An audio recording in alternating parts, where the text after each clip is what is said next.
Good morning, good evening, good afternoon, everyone. Welcome to the fourth episode of Groundbreakers. Today we have Professor Kenichi Soga with us. He's currently teaching at UC Berkeley and he previously taught at the University of Cambridge. Earlier this year, he was also inducted into the National Engineering Academy. And personally, to me, he's one of the most exciting, energetic professors I've ever had, and I took a few classes with him at Berkeley, and I think those two classes were not only theoretical but also very application based, especially CE 170A and 112. And I think those two taught me a lot. And today he's here with us to share his experiences in the field, in the research world, and how he worked in the wireless monitoring system that's become so popular and also now fiber optics. So thank you so much for coming today, and it's a pleasure to have you. Ritvik, thank you very much for this invitation. I'm glad to be here. Thank you very much. So the first question I have is, can you share some of the most transformative innovations that you've seen in the past few decades, and where do you see the field of geotechnical instrumentation or geotechnical engineering going in the future? Right. Well, geotechnical engineering is always transformative from my point of view, and that's why I like this subject. Obviously, the soil mechanics started by bringing sort of a soil into mechanics and having a mathematical background by Tatsagi. And then it transformed to many, many things like in situ testing, doing testing in the field, get data from the field, looking at environmental geotechnics, looking at how do we deal with environmental issues, energy geotechnics, how do we look at energy problems. So we always look at societal problems. And then the great thing about geotechnical engineering is that we keep on transforming every decade. And that's why I'm so excited. And then also geo can be, we're always looking for the new disciplines to be developed. And that's why I think subject itself is transformative.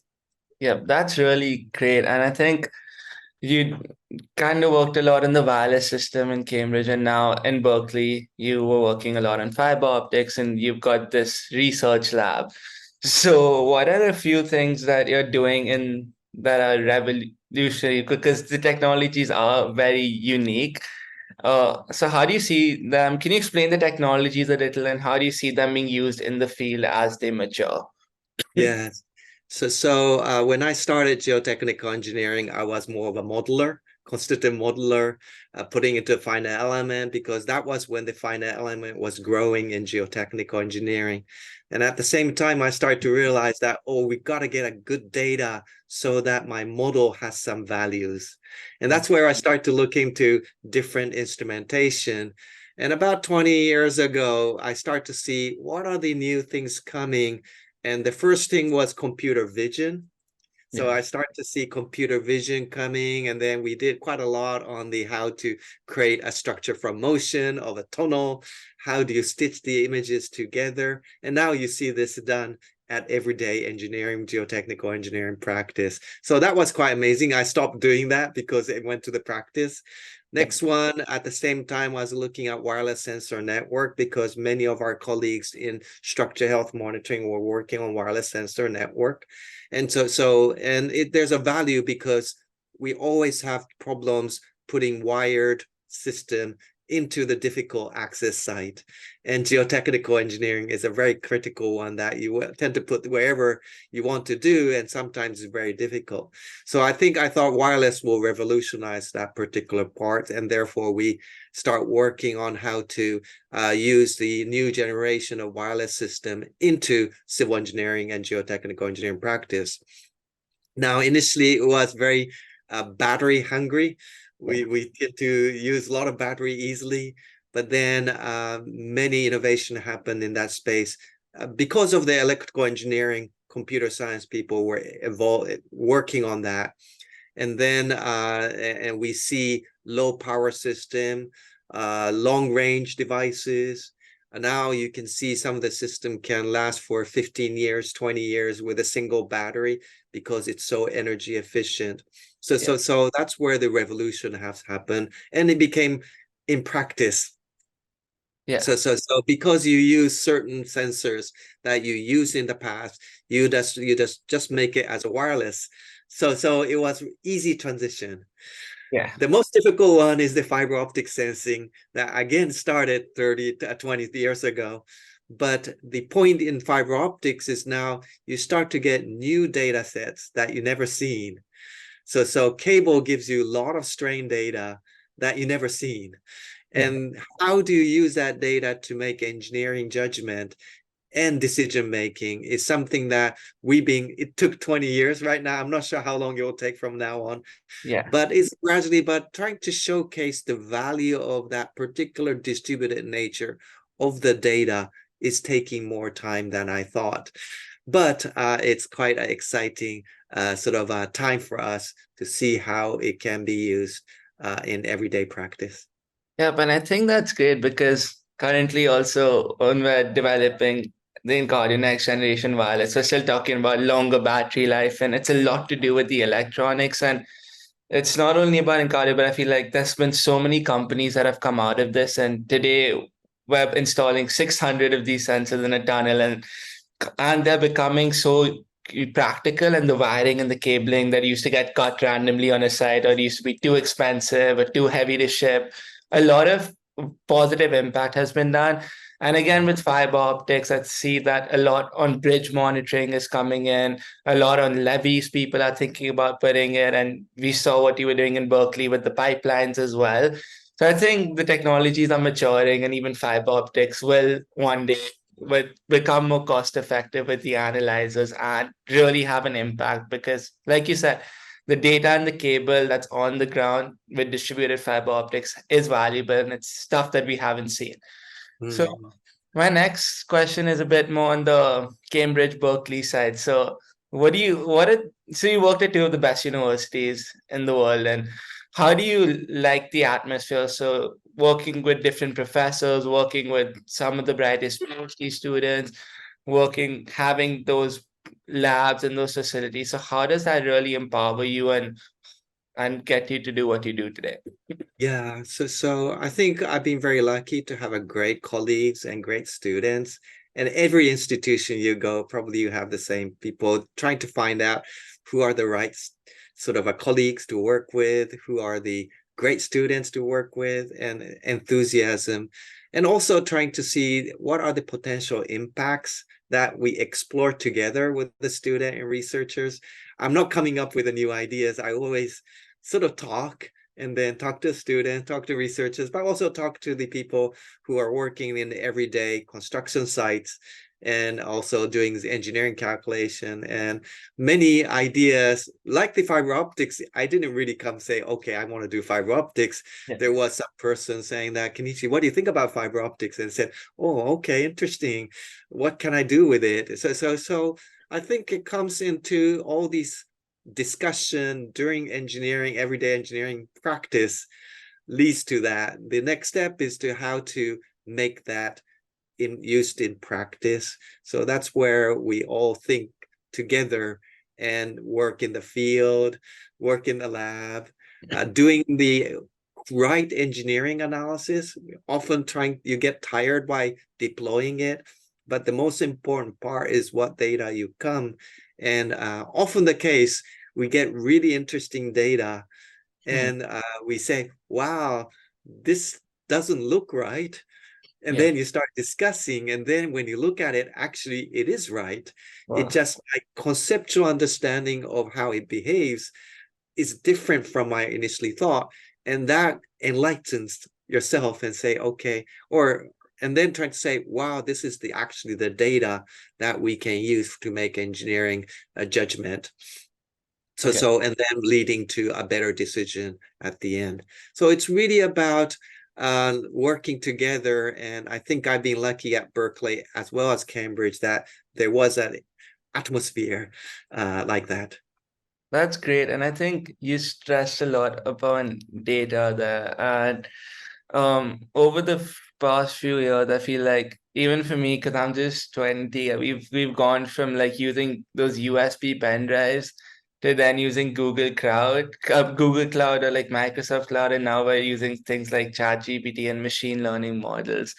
So I think geotechnical engineering and civil engineering has also developed, and we've adapted to these technologies in tech. So how do you see things like machine learning, like robotics, like AI, of course, and maybe quantum computing coming in and impacting the field at large?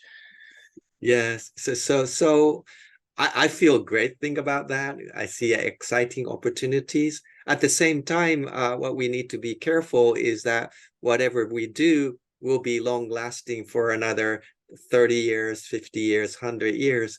So how do you keep your data analytics techniques? How do you keep your data so that your next generation or next generation will find it useful to be used? Yeah. And so in our time, we had big floppy disks, became smaller and smaller, and then it became like a pen drive. I remember when pen drive came and said, "Wow!" My wife brought it and say, "My friend who is start to sell this, and we can start make a lot of money out of it."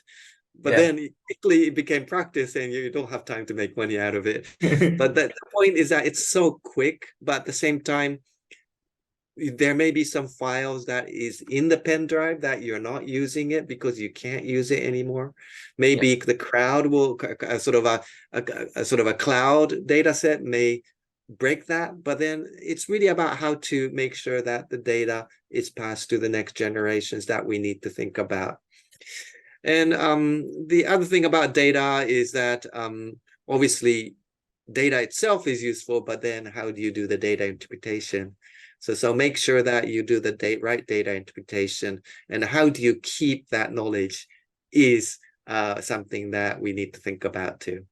Yeah, but I think that makes a lot of sense, preserving the data and also keep making sense of the data because there is so much data there.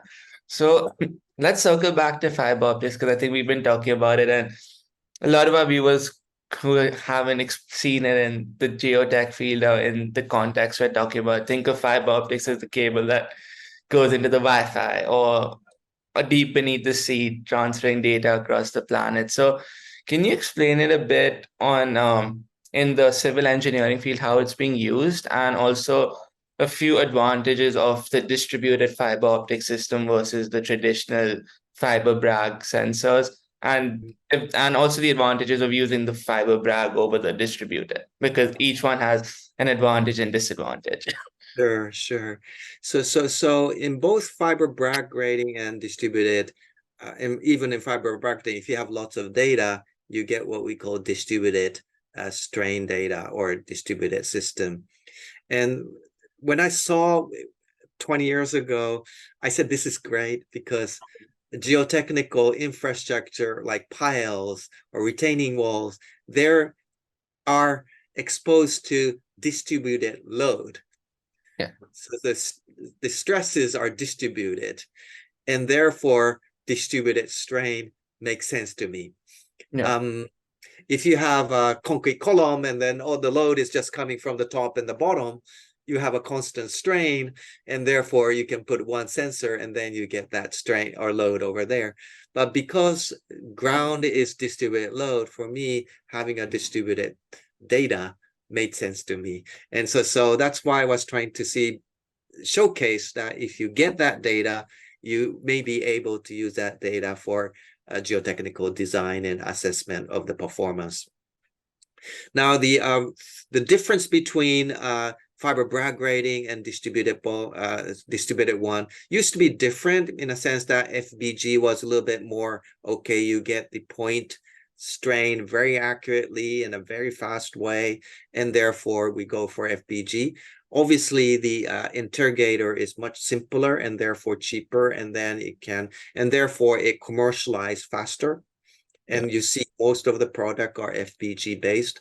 But then for me, distributed one made also sense because actually your cable can be kilometers and you get lots of data, Yeah. which if you're going for maybe 50 data sets, maybe FBG, if you include the integrator, it makes more sense economically. But if we start to have more data sets, one single line with infinite number of data sets with the little bit more expensive interrogator. Of course, we're trying to make it as cheap as possible. Yeah. It is sort of attractive in terms of getting to know the performance of our infrastructure for long distance. And sometimes you don't want to have one line, you want to have lines, many lines across the cross section of your piles or retaining wall to understand your bending or other part of the deformation. So for me, having different cables aligned in a different direction, and also it gives you more engineering thinking of where do you want to put your fiber so you can get the strain distribution or engineering data set that you want. So it's a little bit intellectually challenging as well. Yeah. So That that's why both are good.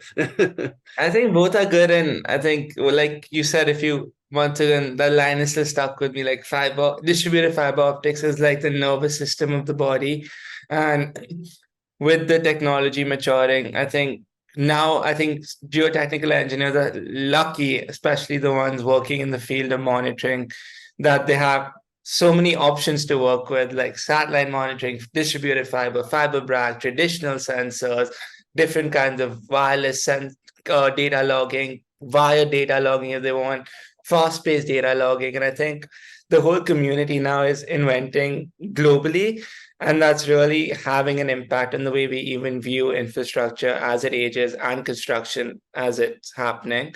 So coming back to for our Berkeley viewers, what's some advice you would give to a young kid who's interested in geotechnical engineering, or and also to like a PhD student coming in, on how they, like, what are your thoughts on the whole education process to make In it? terms of, yeah, so I think infrastructure engineering and construction, there's a new hype in terms of the technology can be utilized to transform construction or infrastructure right now.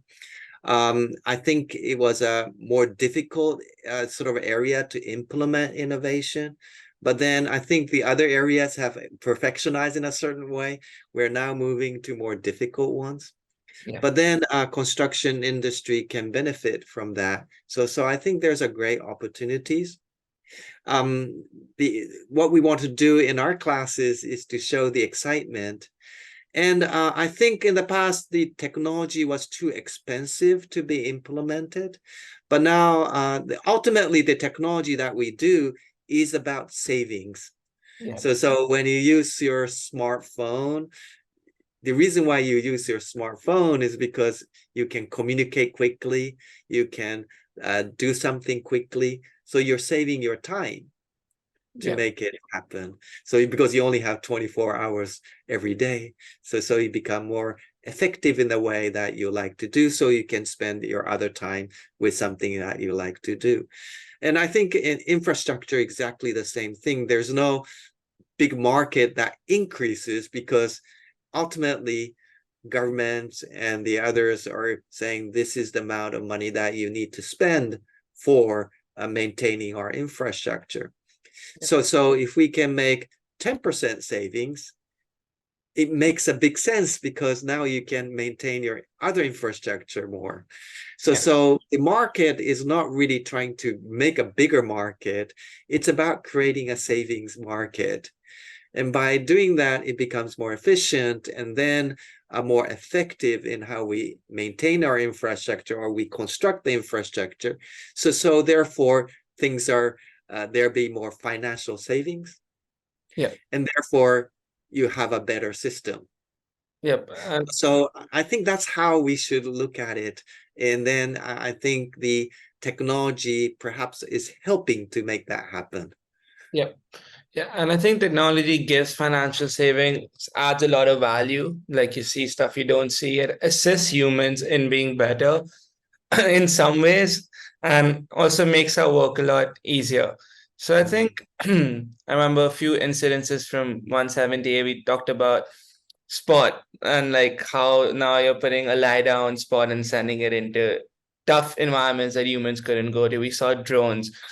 They've been used for surveying and for a long time, and now you can actually get millimeter level accuracy with RTK. And then we talked about fiber optics, of course. We talked about the wildfire evacuation simulations that we were doing with machine learning. And then we also talked about the car tracking and transportation with the machine learning cameras. So I think that the technologies are being utilized in many, many ways.